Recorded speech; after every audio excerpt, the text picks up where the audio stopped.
One of the most challenging conversations we can have is about finances. My name is Matt Abrahams, and I teach strategic communication at Stanford Graduate School of Business. Welcome to Think Fast, Talk Smart, the podcast.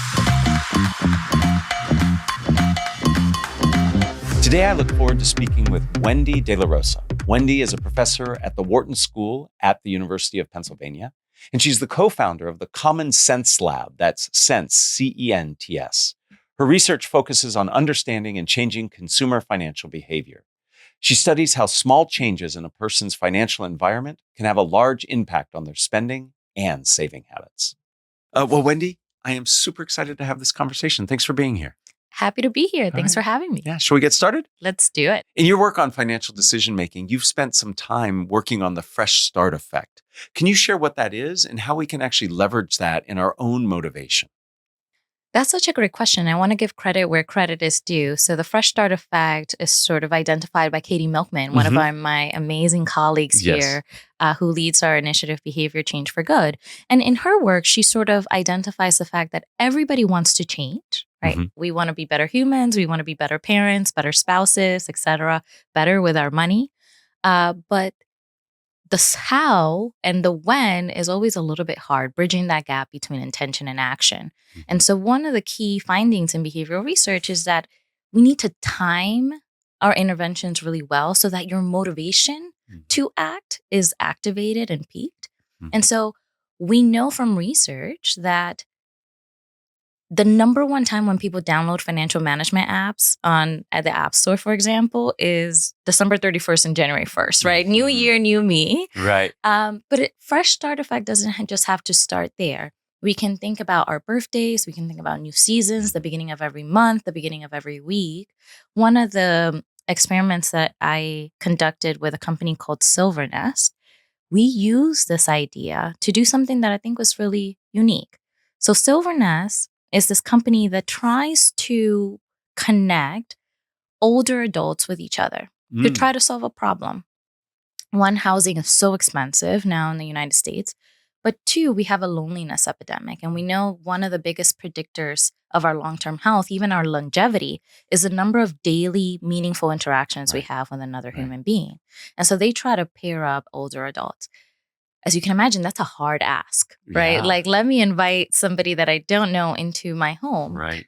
So we ran a couple of experiments on their marketing, mostly on Facebook and on Facebook ads, to say, hey, you're 64 turning 65. Have you thought about a change?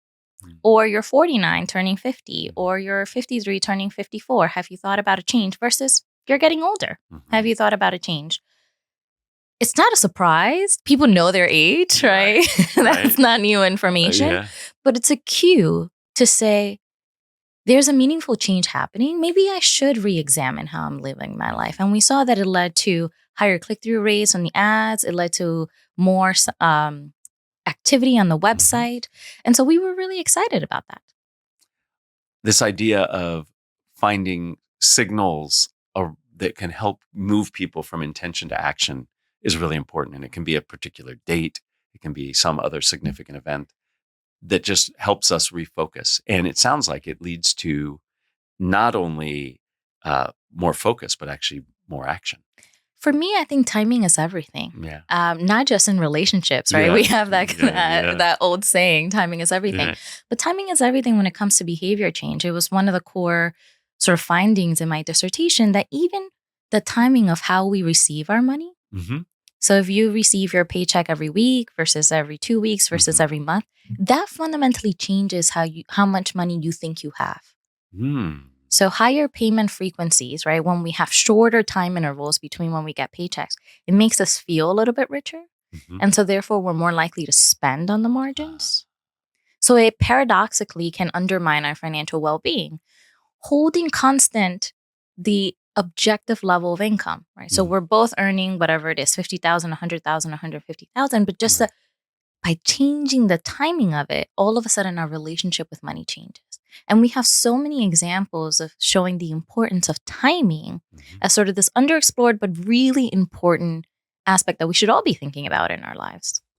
So if I'm a manager running an organization, how could I leverage your insights into timing to perhaps motivate my employees more, help with efficiency and productivity? Any ideas on that? Well, I think there's two key recommendations I Yeah. would have. The first one is we know that productivity is fundamentally tied to financial well being. Hmm. So if your employees are financially stressed, they can't show up with Right. their full self at work. Their brain activity, their attention is going to be Right. focused on something else. And so as a manager, I always say, look, you know that when your employees are sick, you give them a sick day. When they need vacation, when they need to rest to avoid burnout, right? We have vacation days. I suggest giving everybody a financial health day Mm. because everybody, again, going back to this intention action gap, we all sort of know that we should go back and revisit our retirement allocation and Right. increase that, right? We all know that we should finally get around to opening up a 529 account for our children. We all know that we should probably create a will and all of these Yeah. things that people know they should do. The critical piece is time. So if you create a norm in your organization, create a financial health day Right. to say, everybody on this date, Right. we're all going to try to get our collective act together, right? Like Right. take the time to finally call your credit card company and ask for a lower interest rate. Take the time to finally cancel that old subscription that you Right. know Right. you should have canceled 20 years ago or whatever the case may be. Because it's not just something good to do. Research has shown it increases the productivity of your workers. So that's tip number one. Yes. I like that idea. And you've just motivated me to go change some subscription I have. So thank you. Well, I always tell people put it in your calendar. Love Yeah. yourself enough to prioritize you today, right? But the second piece is to really fundamentally think about the timing of when you're asking your employees to make financial decisions. Mm. So, for example, we ask our employees to make critical financial decisions in the first week of employment. Like, Right. what's your retirement allocation going to be?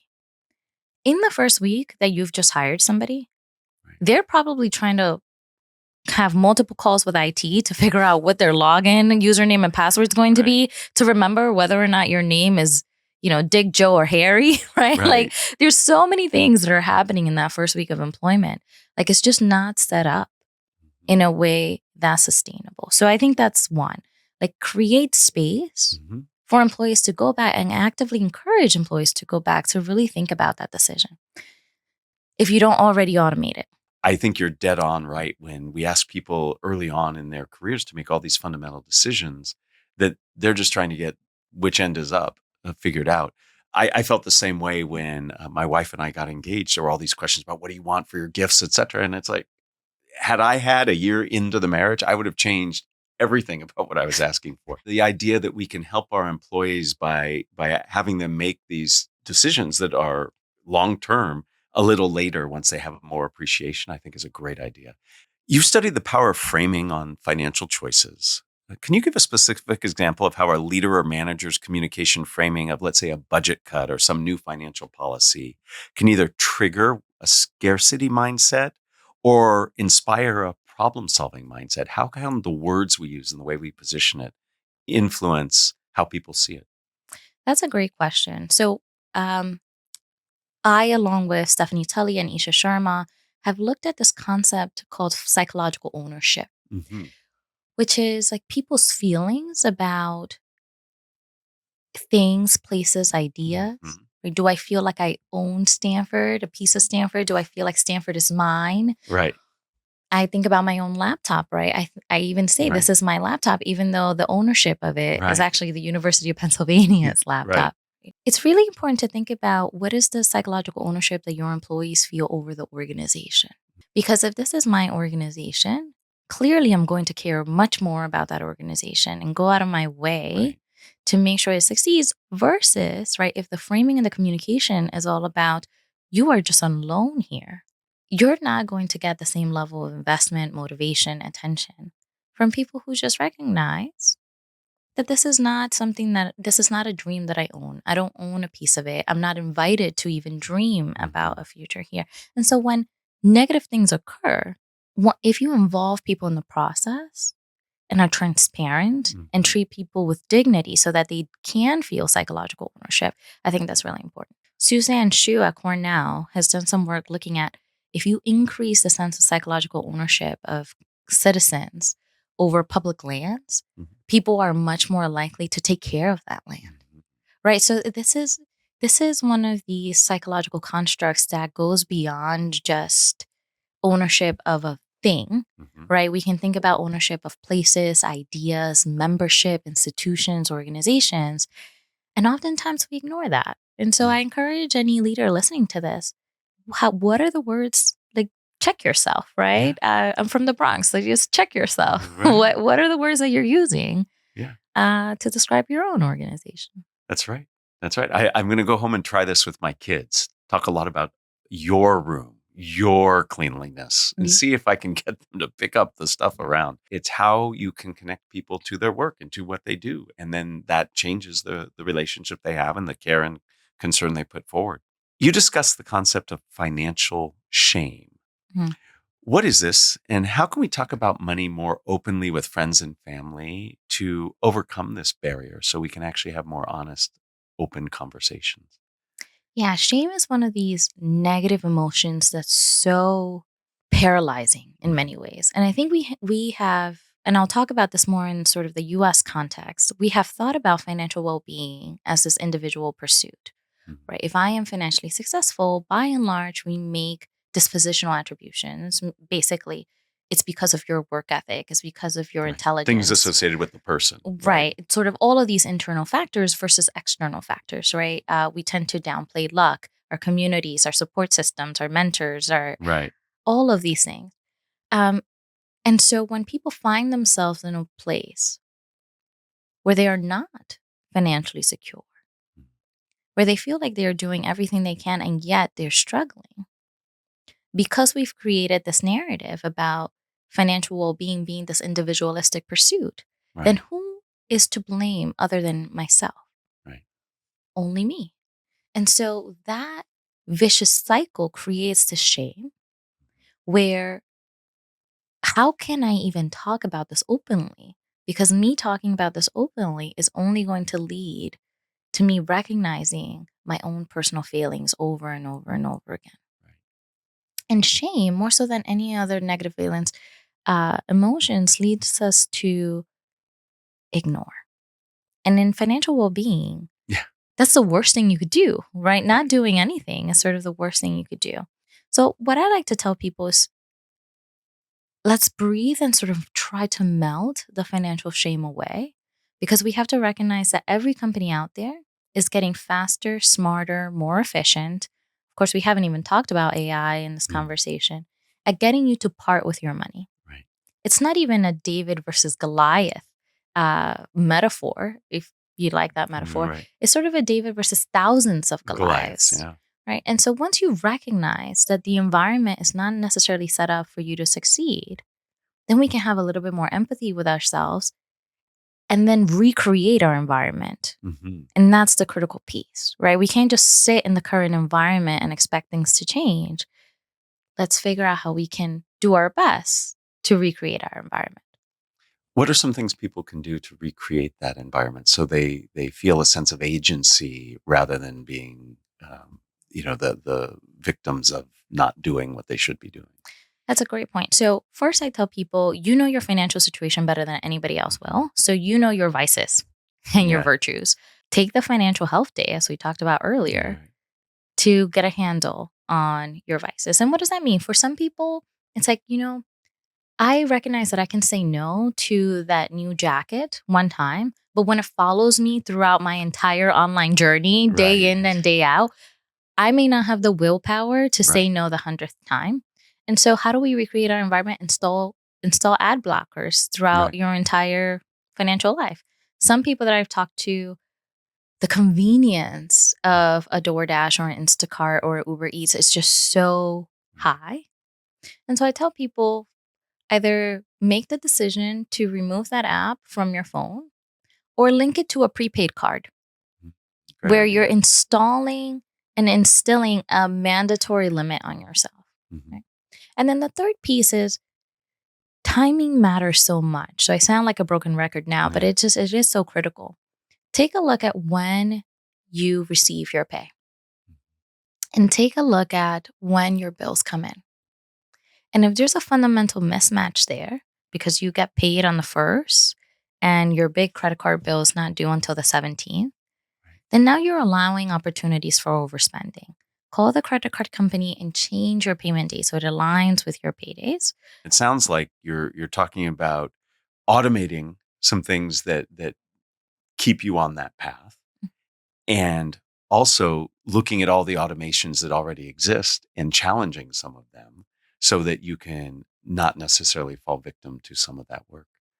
As somebody who might want to give advice or to help someone who is perhaps not in as much control of their finances as they'd like to be, do you have advice and guidance on how to give that kind of feedback in a way that doesn't feel threatening, and can truly be heard and helpful? That's such a great question. And I like to frame it from the concept of love. Like Mm-hmm. when we see somebody that we love Mm-hmm. with a broken arm, we don't just ignore it, Mm-hmm. right? We don't just turn our head and pretend and hold their other hand Right. and just keep walking down, Right. El Camino. That's not what we do. Right. We try to address it. We encourage them to go see the doctor. Right. For whatever reason, we don't do that with financial well-being. And finances, I like to say, are sort of the hidden person at the dinner table. Mm-hmm. If you know and you have a friend that's going through a major life change, whether that's a new child, getting married, going to college, moving across the country for a new job, getting divorced, going through a cancer treatment, everything that's meaningful in our lives sadly also come, by and large, with some financial change. Mm-hmm. And so to ignore that is actually not loving. And so the first thing I would say is approach it from a place of love. Mm-hmm. I really care about you. I love you. Help me understand what's going on and how can we help? And help doesn't have to be, right, always lending or giving money. Help can be helping someone walk through a situation or connecting them to the appropriate resources or just providing time and support. There's all of these ways that we can help. The second thing I'll say is that there are troubling statistics showing that people are much more likely to talk with their friends about their political ideology, their, past dating history and sexual escapades and all of these things. But like for whatever reason, money is still taboo. Mm-hmm. So much so that engaged couples, like 40% of engaged couples have not shared their income with one another. Wow. Like you're about to say, I'm ready to go through life with you, but you don't want to share your financial picture. Right. That there's something fundamentally broken there. And so have the financial conversation, make it a date, get a bottle of wine, put it on the calendar and say, let's be vulnerable together. Because what else is love if not vulnerability? Framing it as love and as a gift of concern for somebody, I think, is a great way of doing it, rather than I have something that you don't have and let me help you. And this notion, I really like the idea of turn it into an event, make it something that isn't a labor. It's something that actually can be fun, if you will, just to have this kind of connection. So and change the norms around the discussion. One of the things that my girlfriends and I used to do is we used to have monthly brunches just to talk about finances. Right? So how did you ask for a raise? What are you getting paid right now? These are all important conversations. Right. That aren't had and that help everybody. But it's odd to have that conversation. So you have to create a norm. Hey, we're going to be transparent with each other about this because we care and we're going to lift each other up. And so, let's do it over boozy brunch, right? I think that's great. And I have found in my life with lots of topics that are taboo that just initiating the conversation opens up the opportunity for others to share. And I love this idea of let's make it fun, or let's connect and let's show how we're supporting each other.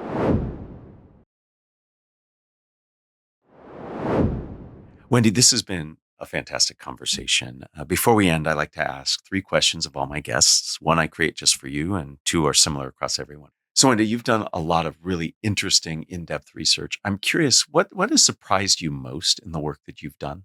We always tend to think about income as this unidimensional construct, right? It's all about I earn 50,000 and you earn 70,000, or I earn 100,000 and you earn 200,000. And that's actually just one dimension of income, which is level. The thing that has surprised me the most is how much we can change and alter and influence consumer behavior by altering the other dimensions of income, like the frequency, like the income volatility of income, like the source, whether it's coming as a bonus or as a salary. All of these things that we didn't really get into in our conversation really matter and frame how people think about that money and fundamentally spend that money. That idea of widening the aperture to look beyond income as just one unitary thing can really make a difference. Right. Thank you for sharing that. Question number 2. Who's a communicator that you admire and why? Adam Grant has just been such a powerful force. I was his student his second year when he joined Wharton. And I think he has like such an amazing way of connecting with people by sharing his own vulnerabilities. And so I like to emulate a lot of my teaching based on him. He's been highly influential in my life, and I'm so lucky. But I think the most direct and most influential communicator in my life has been my mother. She is the queen and master of Caribbean idioms that just cut deep in a way that no one else can, right? And I just find myself now repeating her idioms because I was sharing recently with someone else, like, learn to love those who love you. And those are just words from my mother. Or, every pot, there's a lid for every pot. Or like all of these things that have so much wisdom. I was just going to say wisdom in common vernacular saying. Yes. In a way that is so succinct. It doesn't waste any words. It's her ability to just pull on these idioms that make her so amazing. They strike a chord. And if your mother is like my mother, they come at just the right time. Oh, yeah. Sometimes when you don't want them to, but you need them. Right. And they reverberate for a while and you really see how they hit. Final question. What are the first 3 ingredients that go into a successful communication recipe? The first I would say is curiosity. You can't actually engage in a conversation without being curious about the other person. If not, then you're just engaging in a soliloquy. The second would be humility. To understand that what you're hearing is not necessarily what the person is saying. There's so much loss in hearing. And then I think the third is clarity. So in order to be an effective communicator, you need to be clear in your own wants and your own needs and in your own message. And so much gets lost in vagueness. I think, people keep saying clarity is kindness. I think that's so true. Curiosity, humility, and clarity. A wonderful recipe. The point about curiosity is the bridge to connection. Humility to realize that we bring a lot to our conversation that might actually get in the way of what's really being said. And making sure that we are focused so that people can understand. Thank you. And thank you for providing the focus we all need to be thinking about when it comes to our finances, but more broadly about how we learn and approach very difficult, challenging situations in our lives, and financial information and finances are one of those things. This has been wonderful. Thank you. Thank you.